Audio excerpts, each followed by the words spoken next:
School തുറക്കാൻ ദിവസങ്ങൾ മാത്രം. പൊന്നോമനകൾക്ക് സ്കൂളിലേക്ക് ആവശ്യമായ ബാഗുകളും ഷൂസുകളും ബ്രാൻഡഡ് തന്നെ വേണം, അതും മിതമായ നിരക്കിൽ. സ്കൂളിലേക്ക് ആവശ്യമായ ബാഗുകളുടെയും ഷൂസുകളുടെയും വിപുലമായ ശേഖരവുമായി അന്ന ഒരുങ്ങിക്കഴിഞ്ഞു. സ്കൂൾ സീസണോടനുബന്ധിച്ച് എല്ലാ ബാഗുകളും പാദരക്ഷകളും കുറഞ്ഞ നിരക്കിൽ അന്നയിൽ നിന്നും ലഭ്യമാണ്. ബ്രാൻഡഡ് ഐറ്റംസുകളുമായി നിങ്ങളുടെ പൊന്നോമനകൾ ഇനി സ്കൂളിലേക്ക്. മിതമായ നിരക്കിൽ അന്നയോടൊപ്പം ഈ school season. Anna footwear, opposite Canara bank, main road, Chelakkara. സ്വാതന്ത്ര്യ സമര സേനാനി തരൂർ കോമ്പുകുട്ടി മേനോൻ സ്മാരക ഗ്രന്ഥാലയത്തിൽ വായനാ പക്ഷാചരണത്തിന് വർണ്ണോജ്വലമായ തുടക്കം. സ്വാതന്ത്ര്യ സമര സേനാനി തരൂർ കോമ്പുകുട്ടി മേനോൻ സ്മാരക ഗ്രന്ഥാലയത്തിൽ വായനോത്സവം 2025 ആരംഭം കുറിച്ചു. ജൂൺ 19 മുതൽ ജൂലൈ 7 വരെയാണ് തരൂർ KP കേശവമേനോൻ ഓഡിറ്റോറിയത്തിൽ വെച്ച് വായനോത്സവം സംഘടിപ്പിച്ചിരിക്കുന്നത്. തരൂർ ഗ്രാമപഞ്ചായത്ത് പ്രസിഡന്റ് E. രമണി ടീച്ചർ ഉദ്ഘാടനം നിർവഹിച്ചു. നമ്മളെല്ലാവരുടെയും ഉയർച്ചയ്ക്ക് ഗ്രന്ഥാലയം മുന്നിൽ നിന്നിട്ടാണ് ഓരോ പരിപാടികൾ നടന്നിരിക്കുന്നത്. നമുക്കറിയാം, പഴയ കാലത്ത് എല്ലാവരും നല്ല വായനയായിരുന്നു. ഇപ്പോൾ വായന ഇപ്പോഴും ഉണ്ട്. എന്നാലും നമ്മളൊക്കെ പറയുന്നത് എല്ലാവരും മൊബൈലിലാണ് ജീവിക്കുന്നത് എന്ന് പറയുകയാണെങ്കിലും നമ്മുടെ ഗ്രന്ഥാലയെ സംബന്ധിച്ച് വായന നടന്നുകൊണ്ടിരിക്കുന്ന ഒരു കാലഘട്ടം തന്നെയാണ് ഇപ്പോൾ. വായിക്കാതിരുന്നാൽ നമുക്കൊന്നും സാധിക്കില്ല. വായിക്കാതിരിക്കാൻ അത് നമ്മൾ പഠിച്ചുകൊണ്ടേ ഇരുന്നത് കൊണ്ടാണ്. ഞാൻ ചെറിയ കുട്ടിയായിരിക്കുമ്പോൾ എൻ്റെ വീട്ടിലെ എല്ലാ അച്ഛൻ ബാലരാമ അടക്കം എല്ലാ പ്രസിദ്ധീകരണങ്ങളും നമുക്ക് വാങ്ങിക്കൊടുത്തിരിക്കുന്നു. ഗ്രന്ഥശാല പ്രസിഡന്റ് KG രാജേഷ് മാസ്റ്റർ അധ്യക്ഷനായിരുന്നു.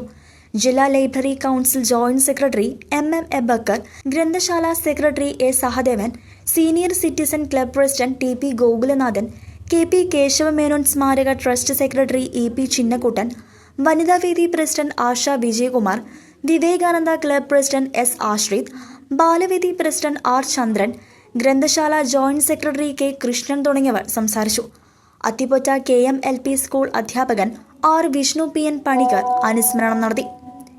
80 വർഷം പൂർത്തിയാക്കുന്ന തരൂർ കോമ്പുകുട്ടി മേനോൻ സ്മാരക ഗ്രന്ഥാലയം വ്യത്യസ്തമായ പ്രവർത്തനങ്ങൾ നടത്തി ഗ്രന്ഥശാല പ്രവർത്തനങ്ങൾക്ക് സഹായമായി നിൽക്കുന്ന സീനിയർ സിറ്റിസൺ ക്ലബ് വനിതാവേദി, വിവേകാനന്ദ ക്ലബ് ബാലവേദി എന്നിവരോടൊപ്പം തനത് പരിപാടികളും കോർത്തിണക്കിയാണ് ഈ വർഷത്തെ വായനോത്സവം ആഘോഷിക്കുവാൻ തയ്യാറെടുക്കുന്നത്.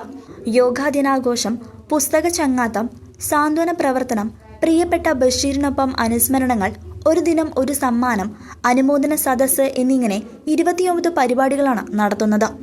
ജൂലൈ 7 ആലത്തൂർ താലൂക്ക് തല സമാപനത്തിൽ IV ദാസ് അനുസ്മരണത്തോടുകൂടി 2 ആഴ്ച കാലത്തെ വായനോത്സവത്തിന് സമാപനമാകും.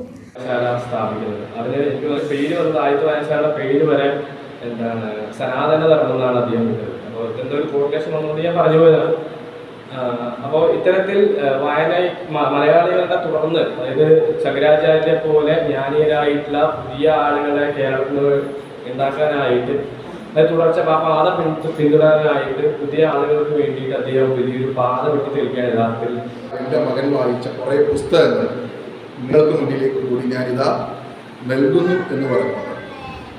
അത് നമ്മളെ സംബന്ധിച്ച് ഈ പറഞ്ഞ പോലെ രക്തത്തിൽ അലിഞ്ഞ ഒരു വികാരമായിട്ടാണ് നാം ഏറ്റെടുക്കേണ്ടത്. തരൂരിൽ ജനിച്ചു വീഴുന്ന ഓരോ കുട്ടിയും ആ വികാരത്തെ കയ്യേൽക്കണം, അല്ലെങ്കിൽ ഇത് നമ്മൾ ഏറ്റെടുക്കണം എന്നുള്ളത് തന്നെയാണ് ഈ വായനോത്സവ കാലത്ത് വീണ്ടും എന്താണെന്ന് വെച്ചാല് ചൈതന്യ അത് കേൾക്കും.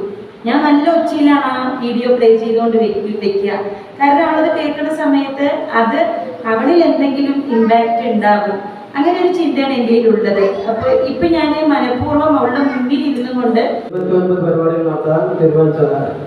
എന്തായാലും ഒരു ദിവസം 2 പരിപാടികളെങ്കിലും ചുരുങ്ങിയത് വേണ്ടി വരുമ്പോൾ ഇടതടവില്ലാതെ പരിപാടി നടത്തിക്കൊണ്ടുപോകുക എന്നുള്ളത് ചെറിയ കാര്യമൊന്നുമല്ല.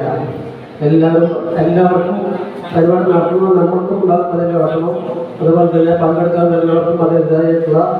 CCTV news, Thiruvallamala.